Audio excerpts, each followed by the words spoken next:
Whenever I examine a challenge in physics, I find myself posing the exact same question. Where is the arrow indicating, not the arrow on a navigational chart? I'm referring to the arrow of time, the vector of transformation. You understand, the natural world operates under a rather peculiar principle, a principle that we don't exactly appreciate. It declares that an egg can be scrambled, but no force can revert it. A glass of wine can transform into a stain on the carpet, but that stain can never be reversed back into a glass of wine. There exists a trajectory to existence. There is a current. And if you dare to paddle against that current, a cost must be paid. And typically, that cost manifests as energy. The expense is order converting into chaos. Now individuals approach me and inquire, "Richard, what are your thoughts on traveling to Mars?" They present these breathtaking renditions of rockets and habitats and colonists, cultivating potatoes in rusty terrain, and it appears magnificent. It presents itself as an expedition. It feels like the subsequent installment in the grand human narrative. We conquered the moon, so logically we must proceed to Mars. It represents merely the next milestone. Correct? However, I must interrupt them. I must declare, hold on a second. You are approaching this like a geographer. You're interpreting distance as though it's solely miles, as though it's purely spatial. But within physics, distance isn't purely spatial. Distance represents a correlation between forces. And once you analyze the forces implicated in reaching Mars, and more critically, the forces implicated in returning, you uncover something deeply unsettling. It is not a milestone, it is a pitfall. And I don't imply that in a science fiction sense. I don't suggest there are creatures dwelling there. I imply that the principles of physics, specifically the principles of thermodynamics and the principles of biology, have joined forces to render it an irreversible journey.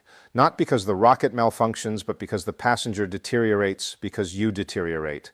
Let's begin with the initial trap, the snare that awaits you directly on the terrain, the particulate matter. Now you might protest, Richard, it's merely soil. We encounter soil on Earth. We face sandstorms in the Sahara. We manage. We possess brooms. We own vacuum cleaners. What's the issue? Well, allow me to educate you about the journey of a sand particle on Earth. It's an intensely turbulent journey, yet also one of tremendous polishing. On Earth, we possess water. We experience rain. We have vast seas. For billions of revolutions around the sun, each individual sand grain on Earth has been churned constantly. It has been cleansed. It has been swept back and forth by oceanic surges. Visualize taking a sharp splinter of broken glass and placing it inside a rock polisher for a millennium. What emerges? A polished orb. It's spherical. It's gentle. If you stroke it between your fingertips, it resembles talc. That is terrestrial sediment. It is benign dust. However, Mars is an inert globe. It has been inert for an immense duration. No precipitation falls, no waterways exist, no seas exist.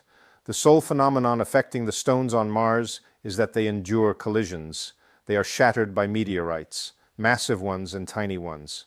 For 4 billion years, rocks have continuously smashed against other rocks. Consequently, when you examine a particle of Martian sediment beneath a lens, you don't observe a polished orb. You witness a fragment, you witness a blade. It's jagged. Its boundaries are so acute they approach molecular thinness. It's not sediment, it's minuscule pulverized glass. And the situation deteriorates because Mars is so arid. There exists no moisture to channel static away. Thus, these tiny glass splinters accumulate a static charge. They become electrostatically charged. They behave like miniature magnets. Now, picture this. You touch down your vessel. You must produce propellant to return. You cannot transport the propellant with you because propellant is massive. If you attempted to carry the propellant necessary for the return journey, you'd require a rocket towering like the Empire State Building merely to lift the propellant. So you must synthesize it on location. This is what technicians call in situ resource utilization, an elaborate phrase for excavating resources and combusting them. You must extract the frozen water from the terrain. You must draw the carbon dioxide from the sky. You need to activate pumps. You need to activate compression systems. You need seals that rotate. You require bearings that spin. Yet here comes the sediment, this magnetic shattered glass. It doesn't simply rest on the surface. It hovers. The electrostatic fields suspended upward. It drifts in the atmosphere, and it adheres to every surface. It adheres to your photovoltaic arrays. It adheres to your protective garments, and most critically, it adheres to your mechanical systems. It infiltrates the bearings, and because it's tougher than metal and sharper than a scalpel, it erodes the bearings down. It consumes the alloy. It infiltrates the elastomer seals of your airlock and shreds them to pieces. You attempt to clean it away, but you cannot eliminate it because it's magnetic. When you attempt to clean it, you merely force it further in. So there you stand. You represent the most brilliant engineer in existence. You've constructed this extraordinary processing plant on Mars to synthesize your rocket propellant. Yet the plant is self-destructing. The gear mechanisms are locking up. The flow controllers are dripping. The photovoltaic arrays are shrouded in a coating of brown grit that you cannot cleanse because no water exists. Physics opposes you. The electrostatic forces oppose you. The resistance opposes you. And you comprehend that the apparatus you constructed to transport you home has ceased functioning. But let's maintain optimism. I prefer to remain optimistic. Suppose you resolve the sediment challenge. Suppose you develop some extraordinary material impervious to the sediment's abrasion. You synthesize your propellant. You load the reservoir. You're prepared for departure. Now we must examine the subsequent snare. And this one concerns not the apparatus. This one concerns the organic vessel. This one concerns you. We must discuss radiation. Now, individuals encounter the term radiation and envision luminous emerald ooze or atomic explosives.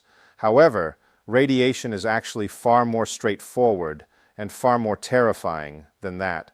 Radiation is essentially minute projectiles, minuscule particles, protons, helium nuclei, traveling incredibly swiftly. How swiftly? Approaching the velocity of light. Here on Earth, we're pampered. We are extraordinarily fortunate. We possess two barriers. We possess the magnetic envelope of Earth, which captures these projectiles and deflects them toward the poles, generating the auroras. And we possess the atmospheric layer, a wonderfully dense covering of gases. By the moment a cosmic emission reaches you on Earth's terrain, it has collided with countless atmospheric molecules that it's depleted, it's feeble, it's innocuous. Yet between Earth and Mars, nothing exists. It's a shooting range. The sun launches protons toward you.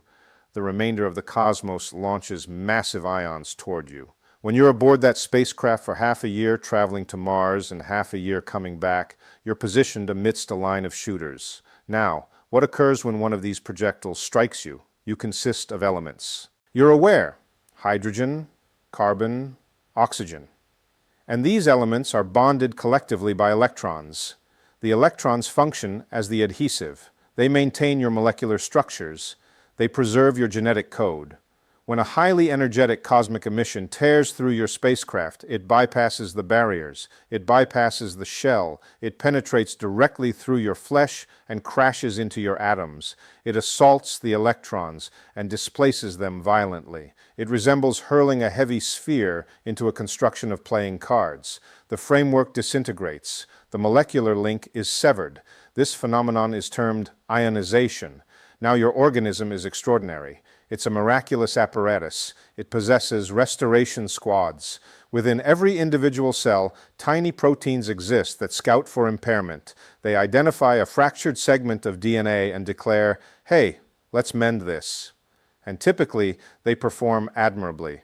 However, during the voyage to Mars, the impairment accumulates too rapidly. It's comparable to repairing a rooftop while a cyclone rages. The restoration squads commit errors. They join incorrect segments. They link a gene instructing the cell to proliferate with a gene instructing the cell to cease. Thus, the cell becomes disoriented. It overlooks its intended function. It presumes it's meant to simply proliferate endlessly. That is malignancy. Yet that process requires time. Malignancy requires years. You might argue, "Richard, I can accept the possibility of developing malignancy in 2 decades if it signifies I can tread on Martian terrain today." However, a swifter threat exists. Something manifests prior to the malignancy: your cerebrum and your renal organs. You understand, neural cells do not regenerate effectively. When a highly energetic, massive ion strikes a neuron inside your cerebrum, it creates a pathway of inert tissue. It resembles a microscopic gunshot injury. Over an extended voyage, your cerebrum is essentially being perforated like Swiss cheese. You start losing mental sharpness. You start forgetting details. You start feeling bewildered. Imagine attempting to pilot a spacecraft when you can't recall which switch operates what, because the region of your cerebrum that retains switch functions has been obliterated by a particle from a stellar explosion 1,000 light-years distant. And the renal organs purify the bloodstream. They are extremely fragile networks. They comprise miles of minuscule channels. Radiation despises these channels. It disfigures them. It solidifies them. Thus, here's the situation. You've overcome the sediment. You've synthesized your propellant. You're midway home. Yet your renal organs are deteriorating. Your bloodstream is saturated with impurities because the purifiers are compromised. You require dialysis. You require a device to cleanse your bloodstream. However, you lack a medical facility. You inhabit a metal container millions of miles from the closest physician. You perish not because the spacecraft malfunctioned. You perish because the physics of the cosmos dismantled your biological mechanisms at the atomic level. But hold on, it worsens. There exists a third snare, and this is the one that genuinely deprives me of rest because it's so inconspicuous, it's so refined. It's the snare of gravity. Gravity remains an enigma. Isaac Newton provided the calculations for it, yet he didn't comprehend its essence. He stated, "I propose no explanation." He merely understood that objects exert mutual attraction. Einstein advanced and asserted, it's not an attraction, it's a curvature. Space-time itself is curved. Yet regardless of how you envision it, gravity represents the force that molded you.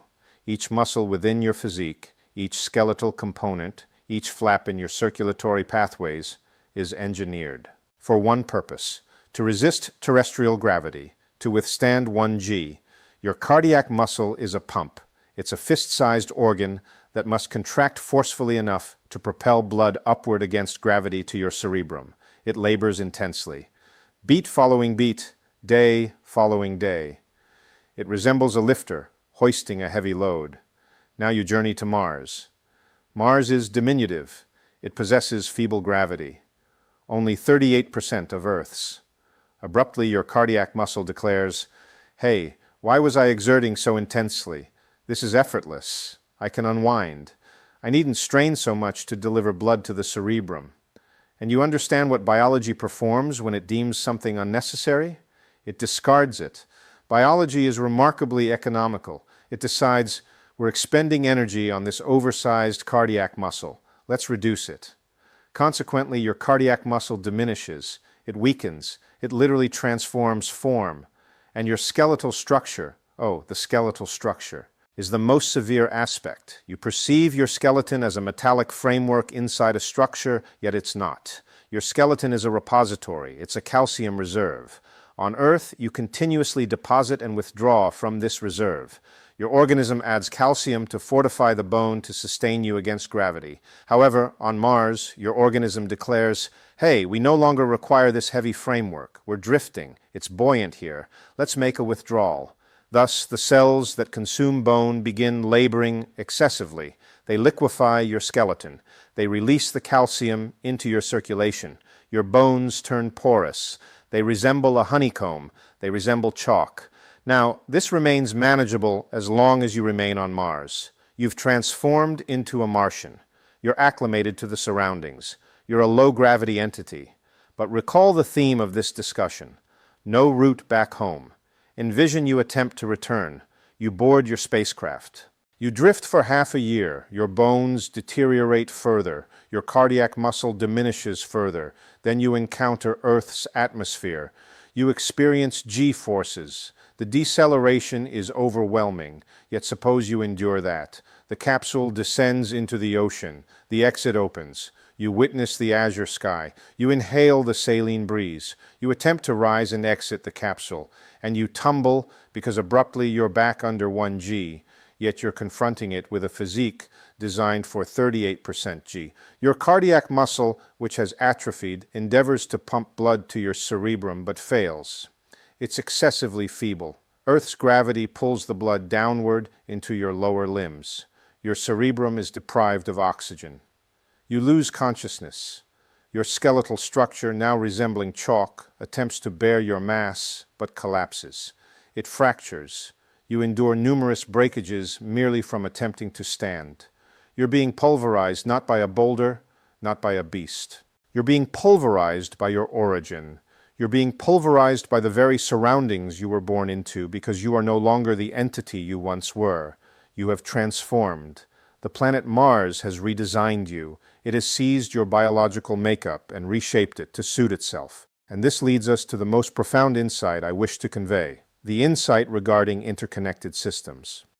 In physics, we discuss isolated systems, yet in truth, nothing is isolated. You are not distinct from Earth. You perceive yourself as an autonomous being strolling atop a planet, but you're not.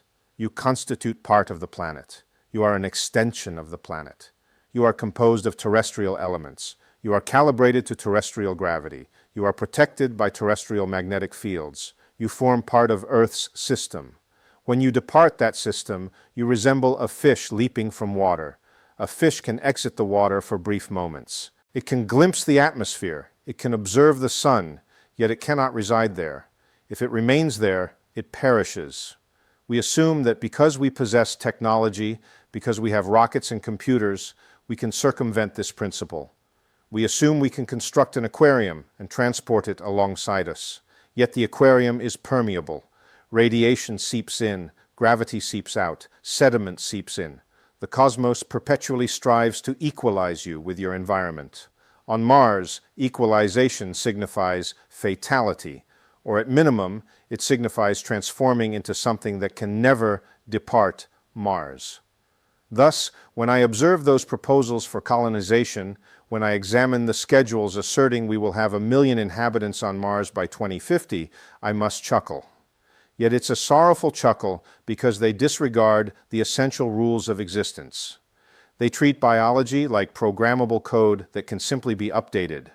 But biology is physical structure, and it's physical structure that required 4 billion years to evolve for precisely one habitat, this one. Does this imply we ought not to venture? No. I am an adventurer. I advocate for inquiry. I believe we should dispatch our vision and our auditory capacity. We should dispatch automated explorers. Automated explorers are remarkable. They don't contract malignancies. Their skeletal structure doesn't dissolve. They can rest in sediment for a millennium and reactivate and greet us. However, for us, for these vessels of liquid and protein we designate as human beings, we must practice modesty. We must recognize that we are not the conquerors of the cosmos. We are the descendants of Earth, and like all descendants, we may stray somewhat. We can frolic in the adjacent area, yet when the day concludes, we must return home. And if we venture excessively far, if we traverse that shadowy expanse to that crimson orb, we might discover the entrance has secured. Behind us, we might discover we have turned into strangers on our very own native planet. Therefore, observe that faint azure orb. That is where your existence resides. That is where the atmosphere is pure and the gravitational pull is perfectly calibrated and the magnetic envelope enfolds you like a cozy covering. Do not undervalue it. It represents the sole dwelling you will ever possess.